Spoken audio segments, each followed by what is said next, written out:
Hablemos entonces de las muchachas, de las hetairas.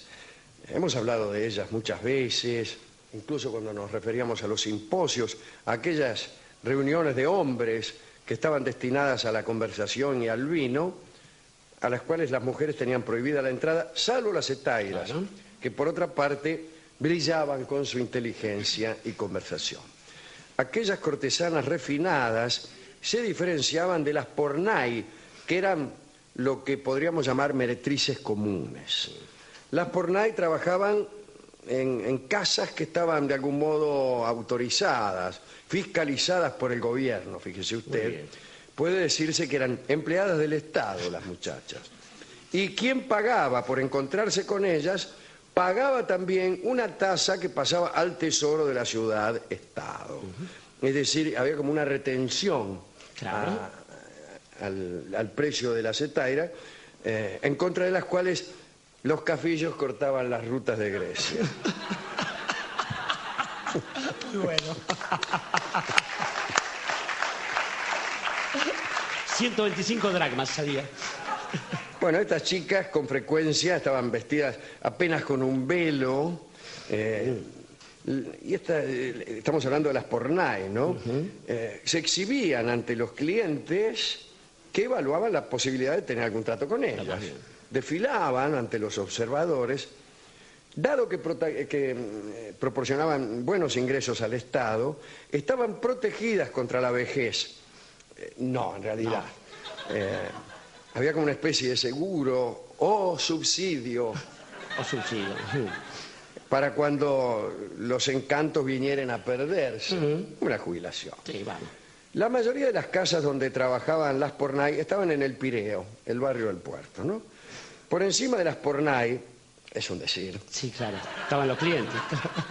mejor sería en una jerarquía superior, se encontraban las auletris, que eran animadoras, adiestradas y expertas en tocar la flauta, como su nombre parece indicar, la flauta áulica. Claro. También eran expertas en la danza y en el amor. Pero en el escalón superior de esta especie de escalafón estaban las famosas hetairas, que tenían el don de la conversación ingeniosa, además de los dones amorosos. Mientras en las hetairas seducían a los ciudadanos con su ingenio y con su música, no sucedía otra cosa. Digo porque el párrafo termina aquí. Claro. Yo supuse que venía algo. No, pero Por ejemplo, mientras las hetairas seducían a los ciudadanos con su ingenio y con su música, el sol estallaba en Argel. le faltó el ende. Ende mientras. Punto, uno Sí. quedé con todo el aire dentro. Con la entonación. La Italia cuando escribe, miren, es una cosa. Quiero decir esto. Para las esposas, digo las muchachas de su casa, la mayor virtud en la Hélade era el callar, o en último caso la brevilocuencia. Era una sociedad muy cruel con la mujer, la sociedad griega. Bueno, como tantas otras sociedades. Las esposas estaban obligadas a la fidelidad conyugal y el marido, en cambio, estaba autorizado a tener no muchas amantes, pero sí una. Recuerdo a Demóstenes, aquel orador que, según se dice, se adiestraba poniéndose cantos rodados en la boca, que fue el teórico de esta abominable costumbre de permitir al hombre una infidelidad que se castigaba en la mujer. Decía Demóstenes, probablemente con la boca llena de piedras, que el hombre para estar bien debía tener alguna cortesana. A eso le llamaba pensar. Qué sé yo, puede que tenga razón o no. Le faltó decir para mí. Claro. Por ejemplo, para mí, el hombre para estar bien tiene que tener una cortesana. Tengo una teoría. Bueno, ¿y qué sé yo? Claro. ¿Cuál sería la demostración de que es así? ¿Por qué no dos? Sí, o Bueno, cuatro. no lo sé. ¿O por qué no un árbol? El hombre para estar bien debe tener un árbol, no sé. Y abajo del árbol, etcétera. Bien, el caso es que él decía que un hombre para estar bien debía tener alguna cortesana con la que mantenerse en forma sensual y espiritual. A la esposa la ley le prohibía, además de la infidelidad, el deporte y el teatro, que en algún caso puede ser hasta una suerte, ¿no?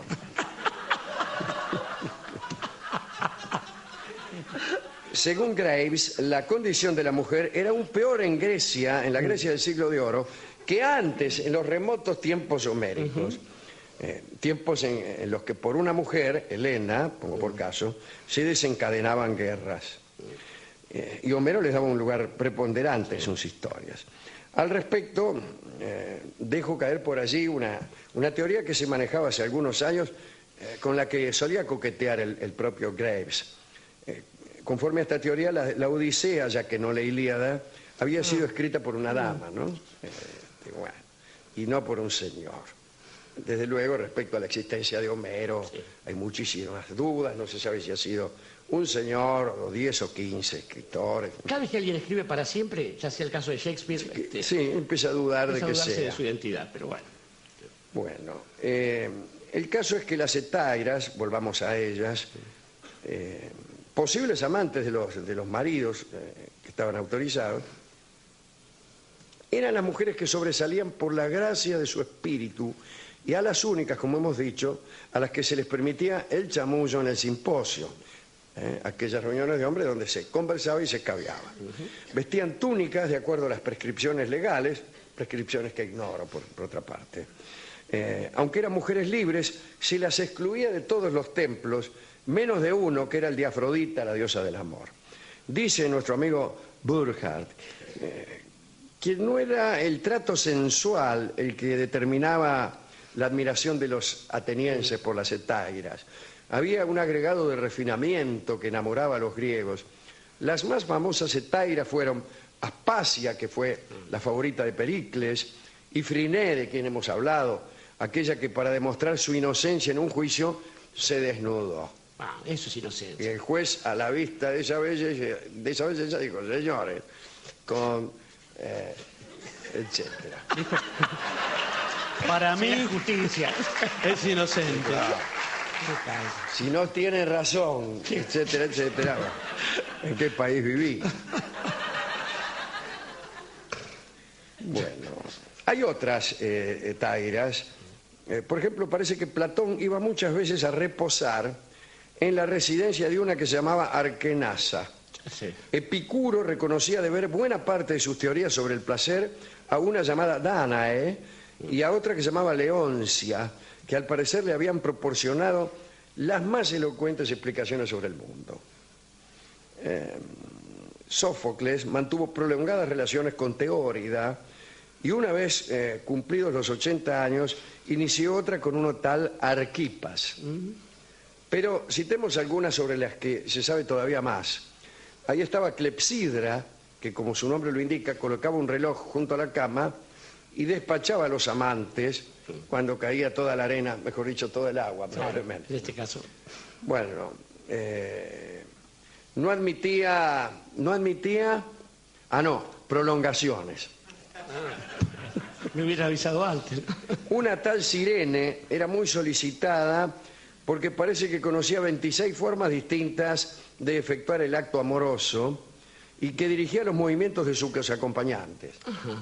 No lo distancié. A ver, ven, ya está. Ahí, tráigalo para acá. Esto sí, bueno. También estaba Lamia. La estábamos esperando. Gracias. Que exigió que Demetrio Poliorcetes, que era el rey de Macedonia, le pagara 250 talentos, que era muchísimo, era todo el té de la China, ¿no?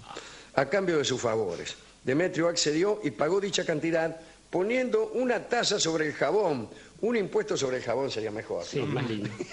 Menos resbaloso. Claro, como hace Majul. Sí.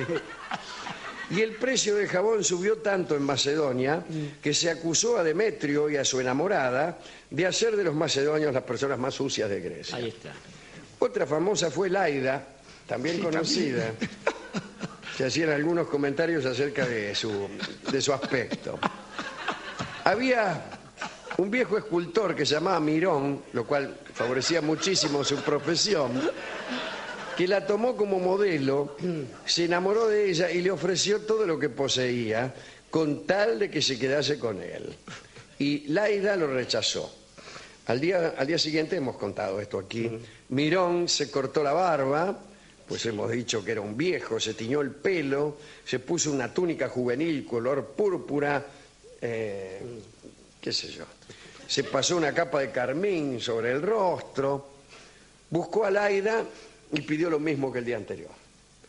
Y ella respondió: amigo mío, no pienses obtener hoy lo que ayer rehusé a tu padre. Muy bien. Era de cierto modo un piropo. Sí, sí. Laida fue una mujer extraordinaria, y no solamente por su belleza, sino por algunas otras cosas. Muchas ciudades se disputaron el honor de haber sido su cuna, como suele ocurrir con las personas extraordinarias. Parece que era de Corinto realmente, o tal vez de Tacuarembó. Cuando en realidad todos sabemos que Bien. había nacido en Francia. Vale. Rechazó, eso sí, las ofertas millonarias de Demóstenes, aquel de las piedritas. Pero por ahí se entregaba gratis al pobre Diógenes. ¿Recuerdan? Diógenes el Can, aquel que dormía en un tonel, sencillamente porque le gustaba. ¿Qué sé yo? No sé. Porque le gustaba dormir en un tonel, no. Porque le gustaba a esta chica, Laida, entregarse a Diógenes. Calculo yo, digo, estoy tratando de reconstruir el texto. No sé si le gustaba a Diógenes, o por ahí lo que le gustaba era entregarse gratis al que no poseía. Eso Claro, eso debe ser, sí. Digamos, para terminar, que Laida murió pobre, claro. Se anda regalándose por ahí. Con esos lincheras, claro. Claro. Sin embargo, murió pobre, digo, porque ayudaba a las personas que estaban en la miseria, como hemos visto. Atenas...